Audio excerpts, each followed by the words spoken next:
Bonjour à toutes et à tous, je suis ravie de vous retrouver pour cette nouvelle vidéo du défi fleur.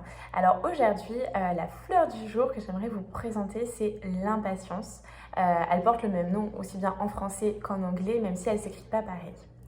Donc effectivement, elle est très facile à comprendre celle-ci, puisque l'émotion ou même la réaction émotionnelle, si vous pourrez dire ça comme ça, à quoi elle correspond, eh bien c'est une forme d'impatience.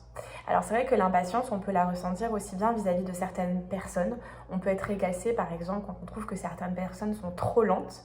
Ça peut être aussi vis-à-vis de situations qu'on estime aussi ne pas aller assez vite. Ça peut être certains processus administratifs par exemple. Ça peut être aussi si vous attendez des résultats médicaux ou qu'au contraire eh bien, vous suivez un traitement pour guérir d'une maladie, d'une pathologie chronique par exemple, et que les résultats se tardent un petit peu à se faire sentir, et ce qui peut laisser comme ça cette impression d'impatience. Donc quel que soit un petit peu ce qui vous rend impatient, eh bien cette fleur elle est très utile à prendre quand on ressent de l'impatience, que ce soit sur quelque chose qui est ponctuel. Par exemple, là je suis coincée dans les embouteillages, dans les bouchons et j'ai un rendez-vous, donc je vais m'agacer, je vais m'impatienter. Ou que ça soit plutôt un état d'être, un type de personnalité. C'est vrai qu'il y a des gens qui ont tendance toujours à être dans l'impatience, à vouloir aller plus vite que la musique. Donc ce qui est bien, c'est que la fleur, elle va aider aussi dans les deux cas. Et c'est vrai qu'en fleur de bac, on dit qu'il y a des émotions un petit peu qui sont ponctuelles. On va appeler ça des fleurs d'humeur, parce que ça correspond à des états émotionnels ponctuels d'humeur. Et il y a des fleurs de bac qui sont plutôt ce qu'on va appeler les fleurs de type ou les fleurs de personnalité. C'est-à-dire qu'on a tellement pris l'habitude de ressentir cette émotion que ça va devenir presque un trait de personnalité.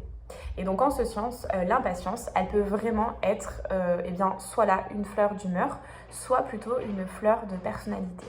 Et d'ailleurs pour l'anecdote, le docteur Bach, le fondateur de la méthode, était plutôt un type impatient.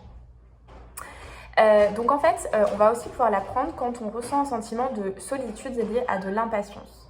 Ça peut être un sentiment de solitude, que ça soit voulu, désiré, c'est-à-dire par exemple on peut se dire je trouve que les gens sont trop lents, vont pas assez vite, donc je préfère moi-même faire les choses.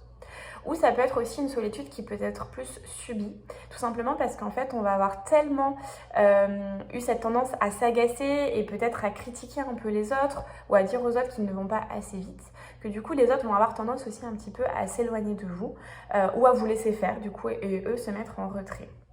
Et donc c'est pour ça que c'est une fleur de bac qui fait partie de la famille de la solitude. Parce que voilà, elle peut être subie ou désirée, mais dans tous les cas, il va quand même y avoir cette tendance-là.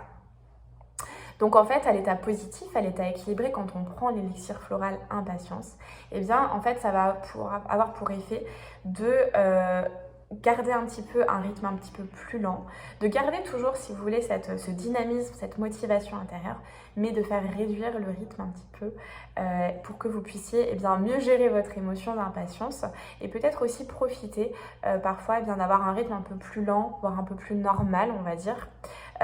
Et d'avoir aussi des relations qui soient peut-être un petit peu plus sereines si vous sentez que cette impatience, eh bien, ça vient créer parfois un petit peu des difficultés au niveau de vos relations. Voilà pour cette fleur de bac impatience. Je vous dis à très vite pour une prochaine vidéo.